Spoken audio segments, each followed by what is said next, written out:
Hello guys, देखिए भाई, हम केमिकल काइनेटिक्स पढ़ रहे थे।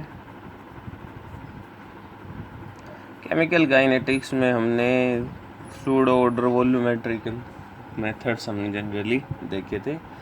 आज जो हमें डील करना है वो हमें डील करना है कोलिजन थ्योरी के साथ। Collision theory of reaction rate.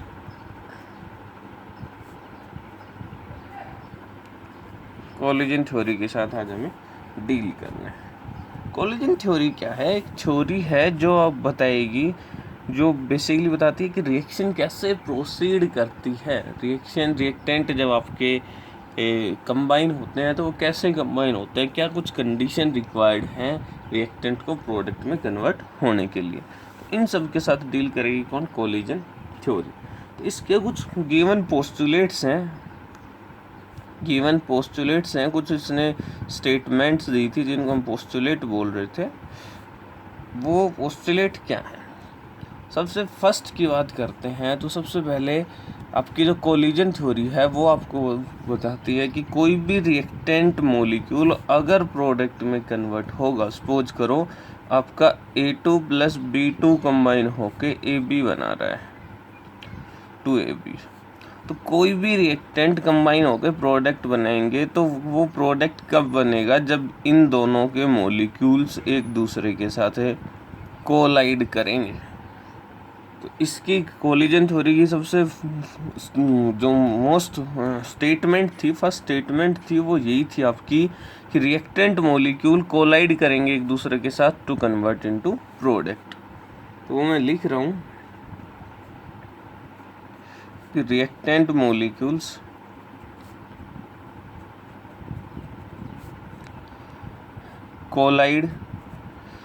collides with each other to convert into product.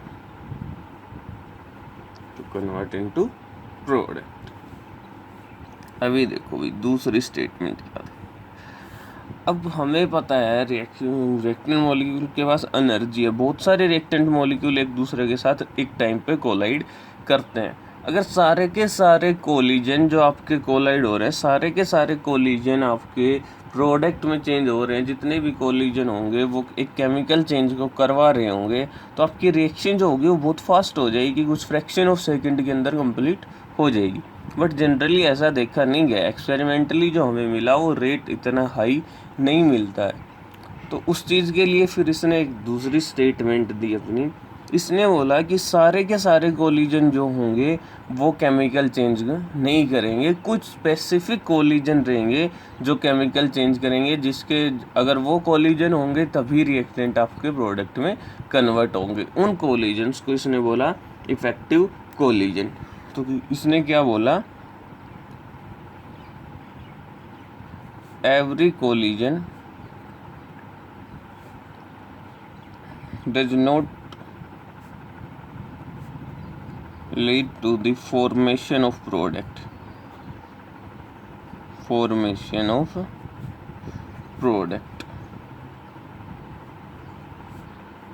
but only a few collision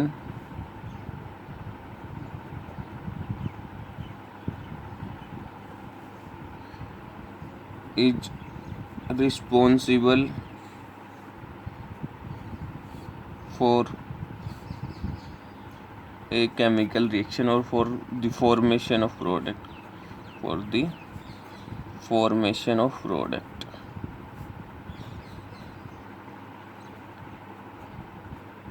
देखो भाई, अब जो कोलिजन, सारे कोलिजन के क्या नहीं करे होंगे, सारे कोलिजन फॉर्मेशन ऑफ प्रोडक्ट को लीड नहीं करेंगे। तो सारे कोलिजन प्रोडक्ट फॉर्मेशन नहीं देंगे, लेकिन जो प्रोडक्ट फॉर्मेशन देंगे उनको हम बोलेंगे क्या? Effective collision. So but only a few collision responsible for formation of product and are called effective collision. Effective collision किसको बोल रहे हैं? जो जिन कोलिजन्स की वजह से आपके रिएक्टेंट किस में कन्वर्ट होंगे, प्रोडक्ट के अंदर कन्वर्ट होंगे, या फिर हम बोलें वो कोलिजन जो केमिकल चेंज अकर करेंगे उनको हम बोलेंगे इफेक्टिव कोलिजन। अब इफेक्टिव कोलिजन कब होंगे? सारे कोलिजन इफेक्टिव होंगे नहीं, तो क्या कंडीशन होंगी आपकी इफेक्टिव कोलिजन होने के लिए? तो इफेक्टिव कोलिजन के लिए आपकी जो कंडीशन होगी उसकी बात करते हैं। देखिए भी कोलिजन थ्योरी बोलती है कि रिएक्टेंट मॉलिक्यूल जो हैं उन रिएक्टेंट मॉलिक्यूल के पास एक मिनिमम एनर्जी रिक्वायर्ड चाहिए। क्या चाहिए? एक मिनिमम एनर्जी चाहिए रिएक्टेंट मॉलिक्यूल को टू कन्वर्ट इनटू प्रोडक्ट। तो उसी मिनिमम एनर्जी को हम बोलते हैं क्या? Threshold energy. क्या बोलेंगे? Threshold energy. जो आपके रिएक्टेंट मॉलिक्यूल या जो भी आपके कोलाइडिंग मॉलिक्यूल हैं जिनको प्रोडक्ट में कन्वर्ट होना है, उन मॉलिक्यूल्स को के पास एक मिनिमम एनर्जी होनी हो चाहिए, तभी वो जाके किस में चेंज होंगे? प्रोडक्ट में चेंज होंगे। या फिर हम बोले उसी कोलिजन को हम क्या बोलेंगे? इफेक्टिव कोलिजन बोलेंगे। तो हम ये बोलते हैं reactant molecules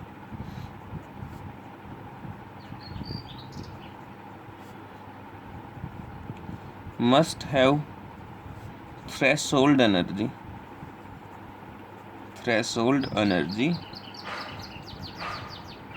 to convert into product. अभी ये थ्रेशोल्ड एनर्जी क्या होती है? एक नंबर में इसकी डेफिनेशन पूछ लेते हैं, तो ये जरूरी है आपको। थ्रेशोल्ड एनर्जी क्या होती है?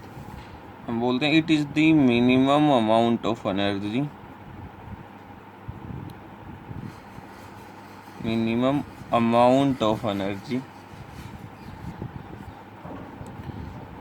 It is the minimum amount of energy possessed, या फिर विच मस्ट बी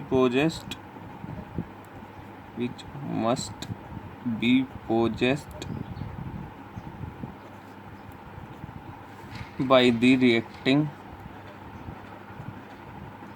molecules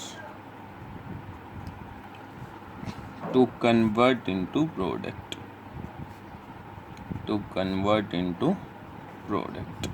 वो आपकी क्या रहेगी? थ्रेशोल्ड एनर्जी रहेगी। सो रिएक्टेंट मॉलिक्यूल्स के पास अगर थ्रेशोल्ड एनर्जी होगी देन वो क्या कर पाएंगे? प्रोडक्ट में कन्वर्ट हो पाएंगे। अभी आपके पास एक नेक्स्ट फोर्थ पोस्टुलेट, अभी मस्ट है, इतनी एनर्जी हमें रिक्वायर्ड है, पोजेस होनी चाहिए रिएक्टेंट के लिए। बट रिएक्टेंट के मॉलिक्यूल्स के पास जब वो इनिशियल स्टेट में रहते हैं तो ये एनर्जी होती नहीं है, उनके पास इससे कम एनर्जी होती है जो उसकी एवरेज पोटेंशियल एनर्जी या काइनेटिक एनर्जी की इक्वल रहेगी। वो डिपेंड करेगा वो रेस्ट पे है कैसे, ठीक है। तो उनके पास एक एवरेज टोटल एनर्जी होती है जो कि क्या रहेगी? Less than threshold energy. तो अब रिएक्टेंट मॉलिक्यूल्स को हमें एनर्जी प्रोवाइड करनी पड़ेगी ताकि वो थ्रेशोल्ड एनर्जी, उनके पास एनर्जी आ जाए थ्रेशोल्ड एनर्जी की इक्वल और वो प्रोडक्ट में कन्वर्ट हो जाए। तो अब हमें जो एनर्जी हमें रिक्वायर्ड है, जो एनर्जी रिएक्टेंट मॉलिक्यूल्स को रिक्वायर्ड है टू कन्वर्ट इनटू प्रोडक्ट, उस एनर्जी को हम बोलते हैं एक्टिवेशन एनर्जी। एक्टिवेशन एनर्जी समझना, थ्रेशोल्ड एनर्जी और एक्टिवेशन एनर्जी क्या है। थ्रेशोल्ड एनर्जी तो हम उस एनर्जी की बात कर रहे हैं जो रिएक्टेंट मॉलिक्यूल्स के पास होनी चाहिए to convert into product. Activation energy हम बोल रहे हैं रिएक्टेंट मॉलिक्यूल्स के पास इनिशियल स्टेट के अंदर थ्रेशोल्ड एनर्जी की इक्वल एनर्जी नहीं होती है, कुछ कम रहेगी उनकी जो टोटल एनर्जी रहेगी। तो उनको जो एनर्जी रिक्वायर्ड होगी जिससे उनकी एनर्जी थ्रेशोल्ड एनर्जी की इक्वल हो जाएगी, उनको जितनी एनर्जी की रिक्वायरमेंट होगी जिससे उनकी एनर्जी थ्रेशोल्ड एनर्जी की इक्वल हो जाए, उस एनर्जी को हम बोलते हैं एक्टिवेशन एनर्जी। एक्टिवेशन एनर्जी नाम क्यों है? क्योंकि हमने यहाँ पे रिएक्टेंट को एक्टिवेट कर दिया। क्या कर दिया? एक्टिवेट कर दिया, ताकि वो किस में चेंज हो सके? प्रोडक्ट में आपके चेंज हो सके। तो एक्टिवेशन एनर्जी क्या होती है? The minimum amount of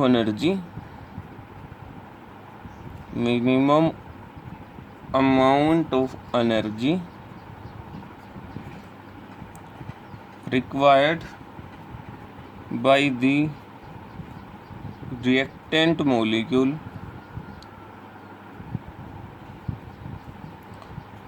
cross the energy barrier, to cross the energy barrier. Energy barrier कौन सा आपका? थ्रेशोल्ड फ्रीक्वेंसी का। To convert into product, to convert into product is called, क्या बोलेंगे उसको? Activation energy. वो क्या रहेगी आपकी? एक्टिवेशन एनर्जी रहेगी। ठीक है भाई। ई से जनरली हम इसको रिप्रेजेंट करते हैं। किससे रिप्रेजेंट करेंगे? ई से। तो देखो अभी फ्लोट है जिसके बेसिस पे हम आपको समझाएंगे।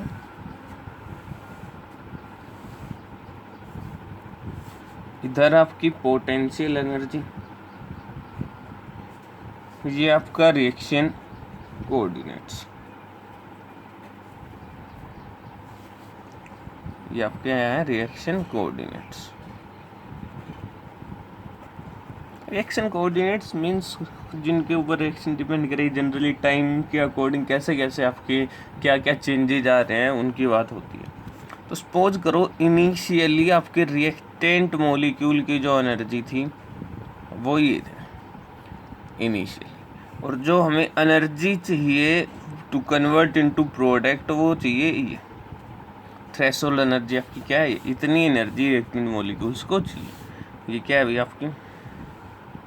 ये थ्रेशोल्ड एनर्जी, TH से लिख रहा हूँ। ठीक है। तो ये क्या रिएक्टेंट मॉलिक्यूल्स को इतनी एनर्जी की रिक्वायरमेंट है। फिर ये किस में चेंज हो जाएगा आपका? प्रोडक्ट में। फिर किस में चेंज हो जाएगा? प्रोडक्ट में। तो ये जो एनर्जी है, ये एनर्जी जो रिएक्टेंट मॉलिक्यूल को रिक्वायर है, जिससे उनकी एनर्जी किसके इक्वल हो जाएगी? थ्रेशोल्ड एनर्जी के। तो इस एनर्जी को हम बोलते हैं एक्टिवेशन एनर्जी। इस एनर्जी को क्या बोलते हैं अभी? Activation energy. ये जो एनर्जी है ये क्या है? Energy of reactant. जनरली यहाँ पे क्या है आपकी? इनिशियल पोटेंशियल एनर्जी है। क्या है? Potential energy of reactant initial. तो आपकी जो थ्रेशोल्ड एनर्जी हो गई, यहाँ से थ्रेशोल्ड एनर्जी जो आ गई वो किसके इक्वल होगी? Potential energy of reactant initially plus activation energy, plus क्या है आपकी? Activation energy. यही हो गया। देखो अब यहाँ से आपको क्लियरली थ्रेशोल्ड और एक्टिवेशन में डिफरेंस दिख रहा होगा। थ्रेशोल्ड एनर्जी वो एनर्जी है जो किसी भी रिएक्टेंट मॉलिक्यूल को चाहिए to convert into product. Activation energy, reactant molecules के पास इतनी एनर्जी नहीं होती है, उनको हमें एनर्जी प्रोवाइड करनी पड़ेगी। जितनी एनर्जी प्रोवाइड करनी पड़ेगी to activate reactant to convert into product, उसको बोलेंगे एक्टिवेशन एनर्जी।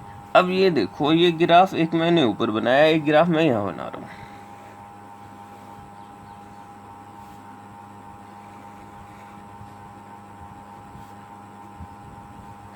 ये आपका वही पोटेंशियल एनर्जी, ये आपके रिएक्शन कोऑर्डिनेट,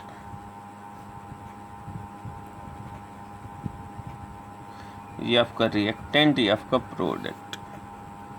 ठीक है। ये आपकी एक्टिवेशन एनर्जी, ये आपकी थ्रेशोल्ड एनर्जी। अभी देखो यहाँ पे इसकी बात करता हूँ मैं, इस ग्राफ की बात करता हूँ। इस ग्राफ में एनर्जी ऑफ रिएक्टेंट जो है वो किससे ग्रेटर देन है? एनर्जी ऑफ प्रोडक्ट से। एनर्जी ऑफ रिएक्टेंट किससे ग्रेटर देन है? एनर्जी ऑफ प्रोडक्ट से।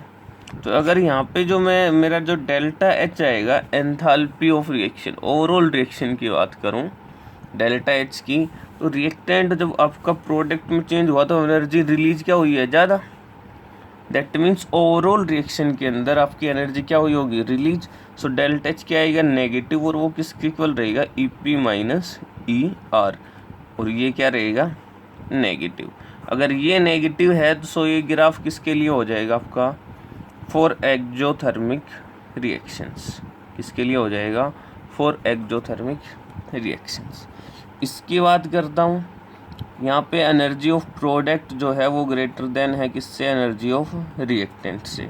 सो डेल्टा एच क्या आ गया, प्रोडक्ट माइनस रिएक्टेंट, और ये क्या आ जाएगा, पॉजिटिव। सो पॉजिटिव आ गया। एंथैल्पी पॉजिटिव किसके लिए रहेगी, फॉर एंडोथर्मिक रिएक्शंस। किसके लिए रहेगी, फॉर एंडोथर्मिक रिएक्शंस के लिए रहेगी। अभी देखो इसका फिफ्थ पोस्टुलेट। फिफ्थ पोस्टुलेट क्या, अभी फिफ्थ पोस्टुलेट, अब ठीक है रिएक्टेंट मॉलिक्यूल्स के पास एनर्जी भी आ गई, लेकिन ऐसा नहीं है कि जिनके पास थ्रेशोल्ड एनर्जी की इक्वल एनर्जी होगी, या जिन रिएक्टेंट मॉलिक्यूल्स के पास एक्टिवेशन एनर्जी आ चुकी है अभी, तो अभी क्या है कि वो सारे के सारे आपके प्रोडक्ट में चेंज हो, ऐसा भी नहीं है। अब एक नया फैक्टर आता है जिसको हम बोलते हैं ओरिएंटेशन। उसको क्या बोलेंगे, orientation.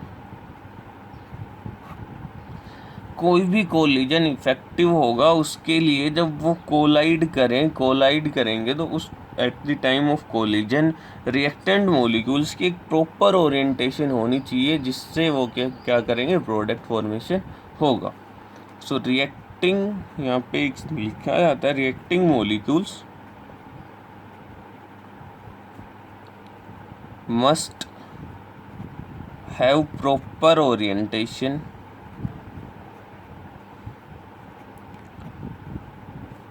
to convert into product, product में कन्वर्ट होने के लिए उनकी प्रॉपर ओरिएंटेशन होनी चाहिए। ऐसा नहीं है जिन रिएक्टेंट मॉलिक्यूल्स के पास एनर्जी थ्रेशोल्ड एनर्जी की इक्वल होगी वो प्रोडक्ट की फॉर्मेशन करेंगे ही करेंगे। तो आपको जो ये पोस्टुलेट है सिंपल से है, माइंड में सीधा सा कंसेप्ट है, सेट होना चाहिए। सबसे पहला पोस्टुलेट, रिएक्टेंट मॉलिक्यूल्स कोलाइड करेंगे, मस्ट है, प्रोडक्ट में कन्वर्ट होने के लिए कोलिजन चाहिए।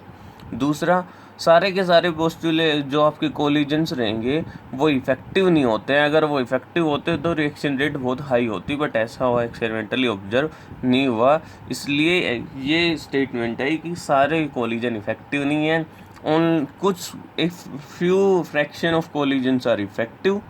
कौन से इफेक्टिव होंगे उसके लिए आया थर्ड आपका, इफेक्टिव कोलिजन्स कौन से होंगे, जो प्रोडक्ट की फॉर्मेशन करेंगे।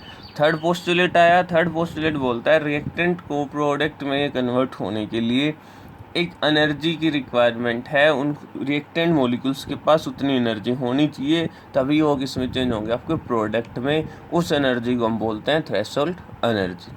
फोर्थ पोस्टुलेट, रिएक्टेंट मॉलिक्यूल्स के पास इनिशियली थ्रेशोल्ड एनर्जी नहीं होती है, उनको कुछ एनर्जी रिक्वायर्ड होती है।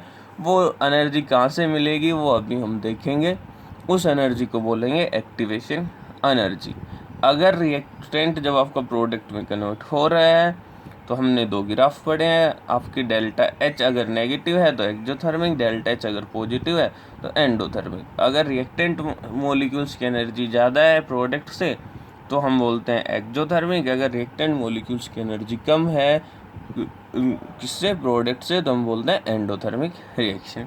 लास्ट पोस्टुलेट आपका, जब आपके रिएक्टेंट प्रोडक्ट में कन्वर्ट होंगे, जब तो प्रोडक्ट में कन्वर्ट कब होंगे, जब रिएक्टिंग मॉलिक्यूल्स जो हैं उनकी ओरिएंटेशन क्या रहेगी, प्रॉपर। ऐसा नहीं है जिन भी रिएक्टेंट मॉलिक्यूल्स के पास थ्रेशोल्ड एनर्जी की इक्वल एनर्जी है वो सारे के सारे रिएक्टेंट प्रोडक्ट में कन्वर्ट होंगे। सिर्फ और सिर्फ वो प्रोडक्ट में कन्वर्ट होंगे जो कोलाइड करेंगे, उस टाइम पे उनकी एक प्रॉपर ओरिएंटेशन होनी चाहिए। ठीक है भाई, अब बात करते हैं कि हमने ये एक्टिवेशन कैसे होगा, वो एनर्जी एक्टिवेशन एनर्जी कैसे आएगी। तो मोड ऑफ एक्टिवेशन हम बोलते हैं इनको, मोड ऑफ एक्टिवेशन। सबसे पहले आता है थर्मल एक्टिवेशन। हमने देखा है जब हम रिएक्शन करवाते हैं तो एरो पे कई बार लिखते हैं डेल्टा, दैट मीन्स हम क्या प्रोवाइड करवा रहे हैं, हीट एनर्जी प्रोवाइड करवा रहे हैं, थर्मल एनर्जी प्रोवाइड करवा रहे हैं। तो ये क्या है, ये थर्मल एनर्जी, हीट एनर्जी कहाँ यूज हो रही है, ये एज एन एक्टिवेशन एनर्जी की तरह क्या कर रही है, काम करेगी, यूटिलाइज होगी। तो थर्मल एक्टिवेशन क्या होता है, हीट एनर्जी इज गिवन, या हम लिखे thermal energy is provided to reactant as an activation energy. Activation energy, activate reactant को एक्टिवेट करने के लिए जब आप थर्मल एनर्जी या हीट एनर्जी प्रोवाइड करते हो तो उस एक्टिवेशन को हम क्या बोलते हैं? Thermal activation. सेकंड हम बोलते हैं फोटोकेमिकल एक्टिवेशन। फोटोकेमिकल एक्टिवेशन, कई बार हमने देखा है एरो के ऊपर हम एच न्यू देखते हैं। किसके लिए होता है ये? कि हम उस रिएक्शन, वो रिएक्शन जो हो रही हो किसकी वर्जन में हो रही है? लाइट के वर्जन में हो रही है। तो वहाँ पे एनर्जी कौन प्रोवाइड कर रहा है? Light. So if reactant molecules are activated, reactant molecules are activated by absorbing energy from light. Energy from light is called photochemical activation. इसको क्या बोलेंगे हम? Photochemical activation.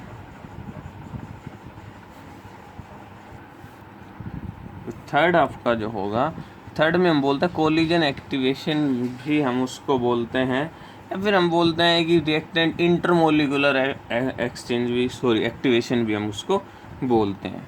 तो कोलिजन एक्टिवेशन भी इसको बोला जाता है, या फिर इंटरमोलिकुलर एक्टिवेशन भी इसको बोला जाता है। इसके अंदर क्या होता है? देखो ये सपोज करो ये दो रिएक्टेंट हैं ए बी, इनको कोलाइड होना है, ठीक है। कुछ और भी आपके यहाँ पे कोई और भी ये रिएक्टेंट मॉलिक्यूल्स प्रेजेंट है। इनके पास एनर्जी कम है, इनके पास एनर्जी ज़्यादा। इनके पास एनर्जी सपोज करो E1 है, इसके पास E1 है, इसके पास E1, इसके पास E1। ये कोलाइड करके क्या करेंगे? एक दूसरे की एनर्जी एक्सचेंज करेंगे।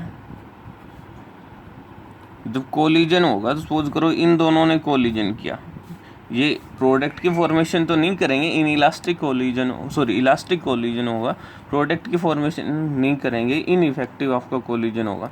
लेकिन कोलिजन के टाइम पे क्या करेंगे? एनर्जी शेयर कर लेंगे। एनर्जी शेयरिंग से क्या होगा? एक की एनर्जी इंक्रीज हो जाएगी, एक की एनर्जी डिक्रीज हो जाएगी। सो एक मॉलिक्यूल्स के पास एनर्जी थ्रेशोल्ड एनर्जी के इक्वल हो जाएगी, वो क्या हो जाएगा? एक्टिवेट हो जाएगा, दूसरे के पास डिक्रीज हो जाएगी। सेम सपोज करो ये दोनों एक दूसरे से कोलाइड करेंगे, इसने एनर्जी लूज की, इसने गेन की, तो इसके पास एनर्जी किसके इक्वल हो जाएगी? थ्रेशोल्ड एनर्जी की इक्वल हो जाएगी। ये दोनों एक्टिवेट हो गए। अगर अब इन दोनों के बीच में कोलिजन होगा तो किसमें क्या मिलेगा? हमें प्रोडक्ट फॉर्मेशन देखने को मिलेगा। तो ये बेसिकली हमने एनर्जी प्रोवाइड नहीं की, कोलिजन हुआ है और उन कोलिजन्स की वजह से एनर्जी शेयरिंग की है, एनर्जी शेयरिंग की वजह से आपका रिएक्टेंट मिल रहा है। तो ये हम क्या बोलते हैं इसके अंदर? If reactant molecules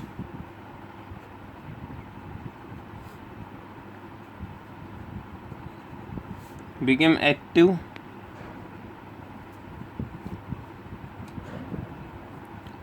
by exchanging energy with each other during ineffective collision,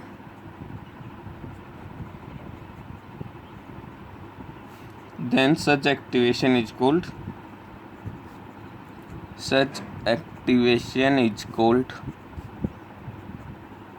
क्या बोलेंगे? Collision activation. तो यहाँ से ये तीन आपके मोड हैं एक्टिवेशन के, जिससे आपके रिएक्टेंट मॉलिक्यूल्स क्या करते हैं? एक्टिवेशन एनर्जी गेन करते हैं। अभी देखो, अभी इसकी कुछ लिमिटेशंस हैं इस थ्योरी की, limitations of collision theory.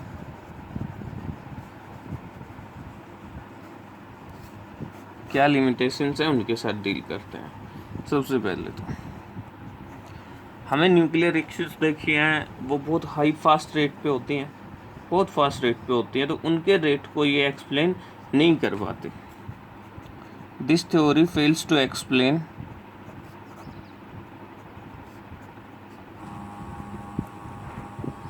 High rate of nuclear reaction.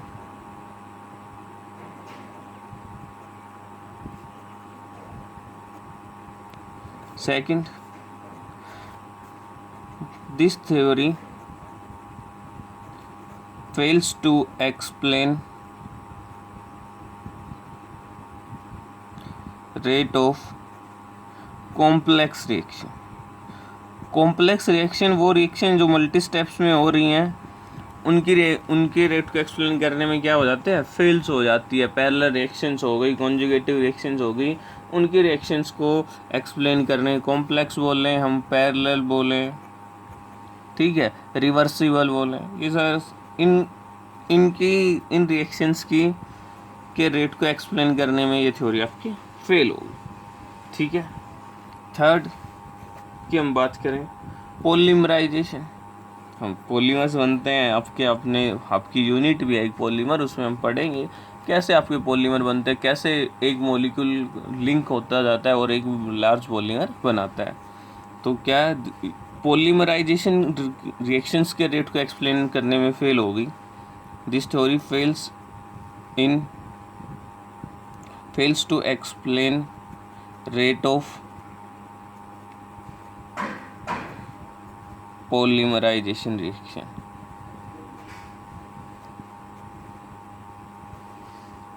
ठीक है भाई, ये आपकी क्या है, लिमिटेशन।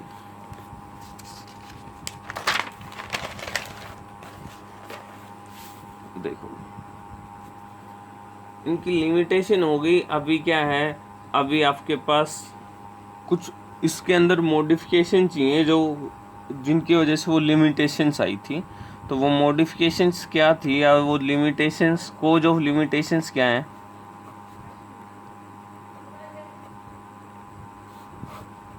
सबसे पहला तो उन्होंने बोला कि भाई रिएक्टेंट मॉलिक्यूल्स हैं जो कोलाइड करेंगे, उन्होंने उनको बोला कि रिएक्टेंट मॉलिक्यूल्स होते हैं हार्ड स्फीयर। रिएक्टेंट मॉलिक्यूल्स कैसे रहेंगे, हार्ड स्फीयर, ठीक है। और hard sphere molecules reactant molecules नहीं होते हैं। अगर आपके मॉलिक्यूल सिर्फ आपने आइडियल गैस कंसीडर की है तब आप बोल सकते हो हार्ड स्फीयर, और हमें पता है कोई भी गैस आइडियल होती नहीं है। तो सबसे पहली वीकनेस तो यही थी। क्या, कोलिजन थ्योरी कंसीडर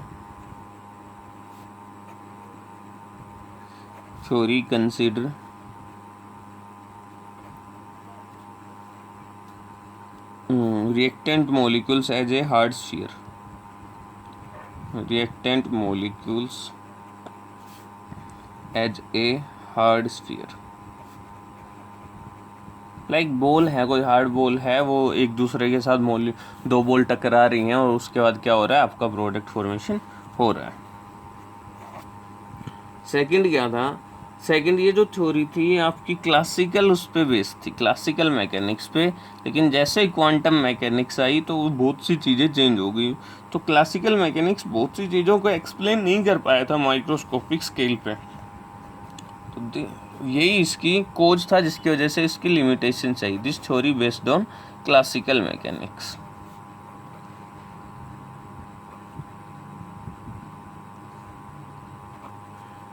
ठीक है, ये आपकी दो मेन जो कोज थे लिमिटेशंस के, जो आपके कोलिजन थ्योरी ने अज्यूम कर लिया था कि हाँ हमने रिएक्टेंट मॉलिक्यूल्स को हार्ड स्फीयर कंसिडर कर लेते हैं, वो कोलाइड करेंगे फिर प्रोडक्ट में चेंज होंगे। तो ऐसा नहीं होता है कि हार्ड स्फीयर हैं वो कोलाइड करेंगे, और वो जस्ट उसकी एजम्पशन थी। इसकी वजह से कुछ लिमिटेशंस हमें देखने को मिली। दूसरा, वो आपकी क्लासिकल मैकेनिक्स पे बेस्ड थी, तो वो जो माइक्रोस्कोपिक स्केल पे तब गए जहाँ पे क्वांटम मैकेनिक्स डील करती है, तो वहाँ पे ये थ्योरी क्या हो गई, फेल हो गई, जिसकी वजह से हमें क्या देखने को मिला, बहुत सारी लिमिटेशंस का देखने को मिला। आई होप समझ आया होगा। बाकी हमें नेक्स्ट उसमें करेंगे, उसके अंदर हमें पढ़ना है आपकी आर्हीनियस इक्वेशन। क्या बैठना है, आर्हीनियस इक्वेशन, जो क्या बताएगा, effect of temperature on rate constant, mathematically आपका बताएगा। उसके बाद आपका एक और हमें पढ़ना है last topic, effect of catalyst. तो बेसिकली अभी हमें दो चीज़ें पढ़नी हैं, effect of temperature and effect of catalyst.